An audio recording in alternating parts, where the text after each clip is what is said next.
Hello बच्चों, चलिए प्रश्न को पढ़ते हैं।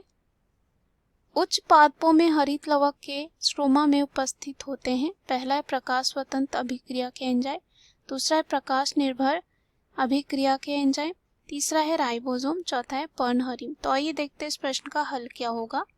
सबसे पहले जो है इस प्रश्न में हम बात करेंगे मुख्य अवधारणा की। मुख्य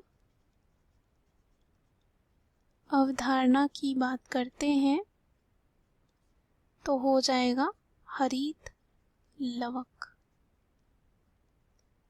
हरित लवक जो है एक कोशिकांग होता है। कोशिकांग होता है जो सुकेंद्रिक पादप कोशिकाओं में और शैवाली कोशिकाओं में पाया जाता है। प्रकाश संश्लेषण द्वारा जो है कह सकते हैं ये जो हरित लवक होते हैं प्रकाश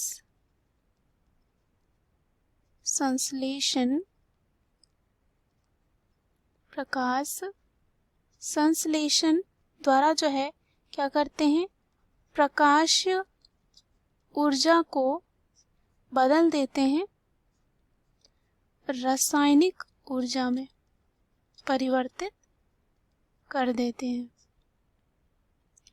और इनका हरा रंग जो है इनमें पर्णहरिम या कह सकते हैं पर्णहरित होता है।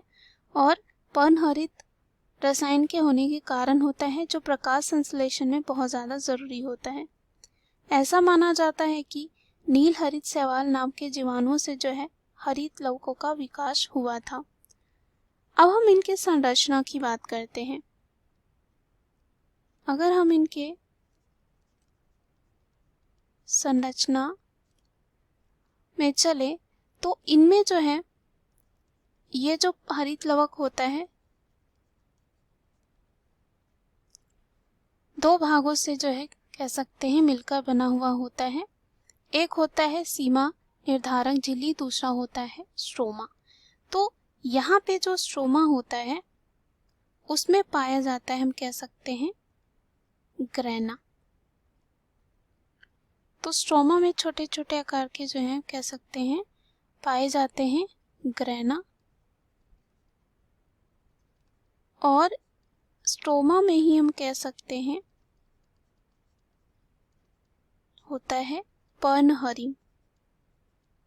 पर्णहरिम जो क्या करता है, प्रकाश संश्लेषण की प्रक्रिया में ये क्या करता है, मदद करता है। अब यहाँ पे अगर हम विकल्प में चलते हैं, पहला विकल्प दे रखा है इस प्रश्न में प्रकाश स्वतंत्र अभिक्रिया के एंजाइम, जो यहाँ पे क्या हो जाता है गलत, क्योंकि उच्च पादपों में हरित लवक के स्ट्रोमा में उपस्थित होते हैं। यहाँ पे प्रकाश स्वतंत्र अभिक्रिया के एंजाइम नहीं। दूसरा है प्रकाश निर्भर अभिक्रिया के एंजाइम, तो ये भी क्या हो जाएगा गलत। तीसरा है राइबोसोम। तो राइबोसोम की बात करें तो ये जो है एक क्या होते हैं, कोशिकांग होते हैं जो मदद करते हैं प्रोटीन को बनाने में, तो ये क्या हो जाता है गलत। तीसरा है पर्णहरिम। तो पर्णहरिम जो है यहाँ पे एक हरा वर्णक होता है जो देखा जाता है कहाँ होता है, स्ट्रोमा में होता है। तो इस प्रश्न का सही उत्तर हमारा क्या हो जाता है डी, पर्णहरिम। दिए गए प्रश्न का सही उत्तर है डी। आशा करती हूँ यह उत्तर आपको समझ में आया होगा। धन्यवाद।